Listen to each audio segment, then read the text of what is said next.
नमस्कार. मराठवाडा नेता फेसबुक लाईव्हमध्ये आपलं मनपूर्वक हार्दिक स्वागत. मकर संक्रांतीच्या आपणाला शुभेच्छा. संक्रांत हत्तीवर, घोड्यावर, काळ्या कपड्यावर, कशावर येणार हे जरी काही असलं तर कोणत्या कोणत्या खासदारावर संक्रांत बसणार हे मात्र गुलदस्त्यात आहे. कारण एन केन प्रकारेन 400+ हा भाजपचा नारा आहे. वेगवेगळ्या पद्धतीनं वेगवेगळ्या संस्थेच्या माध्यमातून सर्वेक्षण सुरू आहे. त्यामुळं ज्या पद्धतीनं मॅट्रिकचा लहानपणी आमच्या काळात म्हणजे 70ला मॅट्रिकला असताना निकाल लागायचे, 8 दिवस अगोदर मुलं दचकू उठायचे, तसं संभाव्य म्हणजे कोण उमेदवार राहणार याकडं सगळे गुलदस्त्यात आहेत. तसं दानवे हे भाजपचे खासदार आहेत, लातूरचे श्रंगारे हे खासदार आहेत, नांदेडचे आपले प्रतापराव पाटील चिखलीकर हे खासदार आहेत. आणि दरम्यान दिल्लीहून फतवा निघाला. 12 तारखेला महाराष्ट्रात 36 ठिकाणी पत्रकार परिषदा झाल्या. त्यानंतर महायुतीचे जवळजवळ 15 पक्षाचे हे मेळावे काल झाले. मेळावे हे सगळं होत असताना सोयरीक व्हायच्या अगोदर, नवरा नवरी ठरायच्या अगोदर बँडवाले ठरवा रे, स्वयंपाकवाले ठरवा रे, मंडप फिक्स करा रे, नंतर वाजंत्री बघा रे, फटाके बघा रे, अशी सगळी तयारी जरी सुरू असली तरी हमखास कोणीही माईचा लाल, माझं खासदारकीचं तिकीट फिक्स आहे असं म्हणू शकत नाही. दरम्यान लातूरात खासदारराव श्रंगारे, सुधाकरराव यांना कोणीही नाव ठेवू शकत नसलं तरी परंतु या ठिकाणी कालपर्यंत सध्याचे रस्ते विकास महामंडळाचे MD अनिल गायकवाड यांचं नाव जोरात होतं आहे. पण दरम्यान ही जागा जिंकलीच पाहिजे आणि जिंकायचीच आहे म्हणून शेवटच्या क्षणी अजितदादा, भाजपचे नेते सर्वजण मिळून संजय बनसोडे यांना ही उमेदवारी फायनल करतील अशीही शक्यता आहे.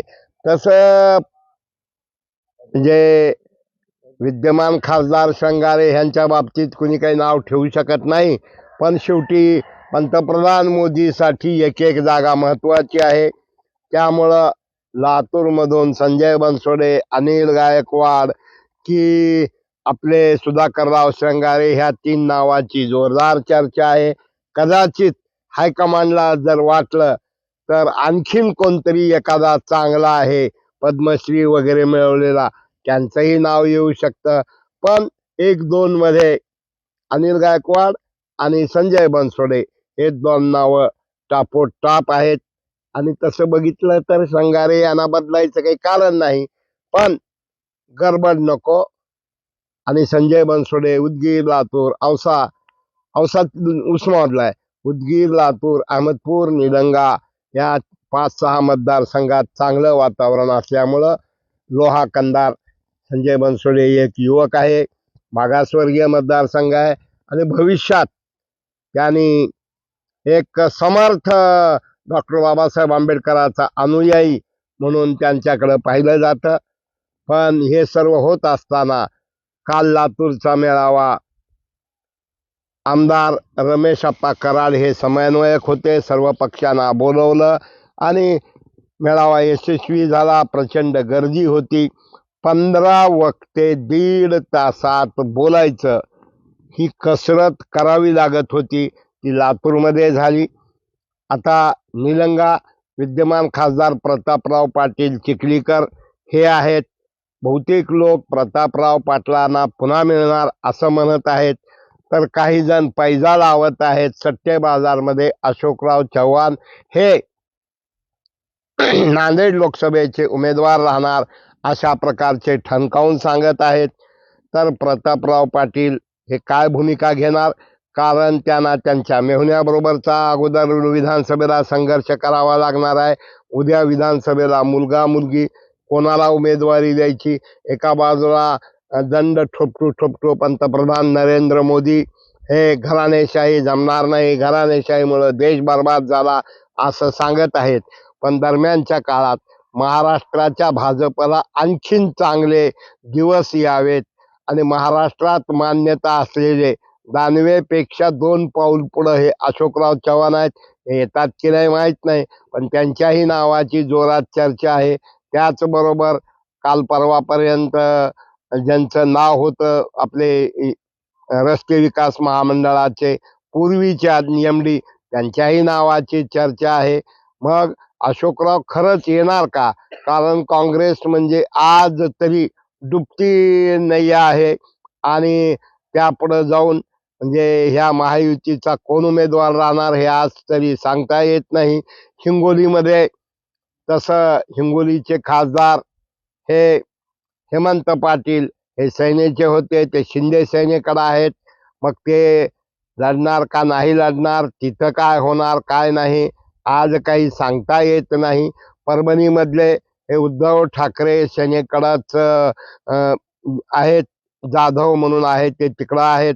त्यानंतर जालनामध्ये आपले दानवे साहेब अनेक जवळजवळ 17-18 निवडणुका जिल्हा परिषद, विधानसभा, लोकसभा लढलेले मंत्री राहिलेले आणि ज्यांच्याकडं भाषणाकडं इंदोरीकरासारखं कौतुक केलं जातं, तिथंही अनेक जण इच्छुक आहेत. मग तिथं कुणाला उमेदवारी देणार? आता राहिला विषय औरंगाबादचा. औरंगाबादमध्ये सुद्धा जागा सध्याची MIM कडं आहे. मग त्या ठिकाणी भागवत कराड इच्छुक आहेत. त्याचबरोबर भाजपकडून सावे हे पण इच्छुक आहेत आणि शेजारी आपला धाराशिव जिल्हा, धाराशिवचे खासदार हे अत्यंत लोकप्रिय, जनसंपर्क असलेले आणि सकारात्मक बाजू असलेले राजे निंबाळकर आहेत. पण ते तिकडं आहेत उद्धव ठाकरेकडं. या ठिकाणी नावाची मंगरुळे हे गावोगाव फिरत आहेत. राणादादांचीही तशी इच्छा आहे असं म्हणतात. तर काही जण संभाजीराव पाटील या ठिकाणी येऊ शकतात असं म्हणतात. जालना झाला, औरंगाबाद झाला, बीडमध्ये काही जण प्रीतमताईच्या ऐवजी आपल्या म्हणजे ताई म्हणजे मुंडेताई ह्या मंत्री राहिलेल्या त्यांना उमेदवारी मिळणार म्हणतात. पण शेवटी दिल्ली हे काय निर्णय घेईल हे काही सांगता येत नाही. एकंदरीत नरेंद्र मोदी, अमित शहा हे आपण पाहिलं की राजस्थानचा मुख्यमंत्री एकदम नौखा केला, नंतर त्याच प्रकारे मध्य प्रदेशचा मुख्यमंत्री एकदम नौखा केला. त्यामुळं त्यांना आले जेव्हा जिच्या मनात तिथे कोणाचे चालेना त्या पद्धतीनं युतीचे मेळावे, पत्रकार परिषदा, काम हे सगळं चांगलं आहे. म्हणजे नवरा नवरी म्हणजे नवरा म्हणजे तयार आहे, आता फक्त मांडोळ्या फिंडोळ्या सगळं घेऊन ठरलेलं आहे. बँड फिंड फटाके मंगल कार्यालय सगळं ठरलेलं आहे. पण हे खासदार कोणासाठी उघडणार हे गुलदस्त्यात आहे. अहो मध्ये मध्ये दानवे साहेबांचं हमखास तिकीट कटणार अशीही चर्चा जोर धरत आहे आणि एनकेन प्रकारेनं 400 जागा गाठायच्या आहेत. हे 15 पक्षाची जरी मेळावा झाला असला तरी भाजपमध्ये एकमेकाकडे हे दुसरे पाहायला तयार नाहीत, बोलायला तयार नाहीत. काड्या करणं चालू आहे, शिड्या लावणं चालू आहे, माड्या पाडणं चालू आहे. त्यामुळं हे मेळावे जरी झाले असले, वातावरण निर्मिती ठीक आहे, पण जोपर्यंत नवरी ठरत नाही, हळद लागत नाही, म्हणजे हळद पाडू शकणारे व्यक्तिमत्व हे अशोकरावजी चव्हाण आहेत. त्यांच्याकडनं वारंवार नाही नाही नाही असा खुलासा दिला जात आहे. पण प्रतापराव बद्दल अंतर्गत मग आमदारांचं तुषार राठोड असो, रामपाटील रातोळीकर असो, पवार असो किंवा पक्षाध्यक्ष हंबर्डे असो, हे अंतर्गत मन की बात ह्यांची कुणी जागून घेत नाही. त्यामुळं लोकांना एका बाजूला हा उमेदवार राहिला तर फायदा काय आणि तोटा काय, आणि संजय बनसोडे यांना वाटतंय महाराष्ट्रातच राहावं. पण पक्षाला जर वाटलं पैकी सगळ्यात विनिंग कॅन्डिडेट म्हणून संजय बनसोडे यांच्याकडे पाहिलं जातं. परभणीला कोण येणार? आपले युवा याचे अध्यक्ष लोणीकर हे तयार आहेत. तयार का? कोणाला काय वजन लागलंय पद घ्यायला? पण काही जण मोदीसाठी वरून भरपूर निधी येणार. मग वॉरियर, एक्सप्रेस वॉरियर, महिला कार्यकर्त्या, युवक कार्यकर्त्या, वेगवेगळे सेल. निश्चित आतापर्यंत रस्त्याचं काम चांगलं आहे. सगळी लग्नाची तयारी जय्यत आहे. आता फक्त मुली ठरणं हे शेवटच्या क्षणापर्यंत कसं कसं होतं. कारण कालच मुरली देवरा चे सुपुत्र देवरा यांनीही प्रवेश केलेला आहे. आणि इंडियाच्या बाबतीत बोलायचं झालं तर एवढी आपसात तू मोठा का मी मोठा. आणि काल उमेश पाटलांनी म्हटल्याप्रमाणे समाजवादी नेते जॉर्ज फर्नांडिस अटल बिहारी वाजपेयींच्या सोबत होते. त्याचबरोबर दीदी कुठल्या पश्चिम बंगालच्या रेल्वे मंत्री होत्या. परत बिहारचे विद्यमान मुख्यमंत्री हे काल परवापर्यंत भाजपच्या बरोबर होते. त्यामुळं काय काय होणार काय काय नाही रात्र थोडी सोंगफार. पण हे मात्र खरं की लातूरचा मेळावा हा नंबर 1 झाला. निश्चित संभाजीराव पाटील माजी मंत्री ज्यांनी भाजपला चांगले दिवस आणण्यासाठी प्रयत्न केले काय तर ते मात्र परराष्ट्राला असल्यामुळं त्याची एक दब्या आवाजात चर्चा आहे. लातूर जिल्ह्याला मंत्रीपद मिळावं अशी अनेकाची इच्छा होती, पण ते मंत्रीपद मिळालेलं नाही. औसा हे उस्मानाबादकडे आहे. आता विस्तार होतो का इकडेही अनेकाचे लक्ष लागलेले आहेत. पण लातूर जिल्हा कुणी काही म्हटलं under the captainship of Sambhajirao Patil Nilangekar ज्या पद्धतीनं मोदी यांच्या नेतृत्वात 370 क्राईमचे वगैरे वगैरे झाले असले तरी रमेश कराड, अभिमन्यू पवार, संभाजीराव पाटील या सर्वांनी भाजपनं अगोदर एक होणं गरजेचं आहे. तसंच नांदेडमध्येही भाजप अंतर्गत गटबाजी थांबली पाहिजे. मोठा पक्ष असल्यानंतर गटबाजी वाढत असते. हे जरी खरं असलं तर हिस्ट्री रिपीट्स अगेन म्हटल्यासारखं शिवराज पाटील चाकूरकरांचा पराभव हा विरोधकांनी नाही तर स्वकीयांनीच कुमक पोचवली, यंत्रणा दिली आणि म्हणून शिवराज पाटील चाकूरकरांचा पराभव झाला. त्या प्रकारे उमेदवारी निश्चिती करणं ही जेवढं सोपं वाटतंय तेवढं सोपं नाही. मग प्रतापराव असोत, चिखलीकर असोत, आमच्या विद्यमान खासदार बीडच्या असोत, हे भाजपचे आणि दानवे असोत, काय कुठं कधी काय होईल काही सांगता येत नाही. मेळावे बरे झाले पण खरे काय हे मात्र लवकरच कळणार आहे. तर मित्र हो, याविषयी कॉमेंट करा, आपलं ओपिनियन द्या, सबस्क्राईब करा, शेअर करा आणि बोला. कारण तुमच्याकडं रूटशी तुम्ही असल्यामुळं बऱ्याच गोष्टी तुम्हाला कळतात. आम्ही अंतर्ज्ञानी नाहीत, पण एक मात्र सांगतो की आमदाराच्या मन की बात इमानदारीनं कोणीही ऐकत नाहीत. सरपा मुंगसापेक्षा वाईट अवस्था लातूर बीड आणि नांदेड जिल्ह्यात भाजपची अंतर्गत आहे.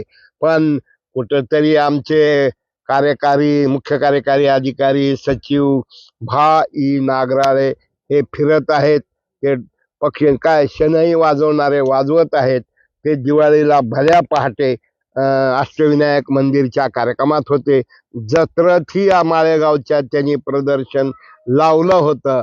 आता कुणाला उमेदवाऱ्या मिळतात, इंडियाकडून कोण राहते, इंडिया किती एक संघ राहते हे मात्र गुलदस्त्यात असून आज तरी नंबर 1 वर महायुतीची यंत्रणा आहे. सर्व सज्ज आहे, फक्त मतदान करून घेणं आहे. फक्त नवरी ठरली की काय आता सावधान घटिका म्हणण्याची वेळ आलेली आहे. मित्र हो, तुम्हाला या संदर्भात काय वाटतंय, आणखीन काय काय घडू शकते असं वाटतं ते आपण कॉमेंट बॉक्समध्ये आपल्या कॉमेंटमध्ये लिहावं. धन्यवाद. नमस्कार.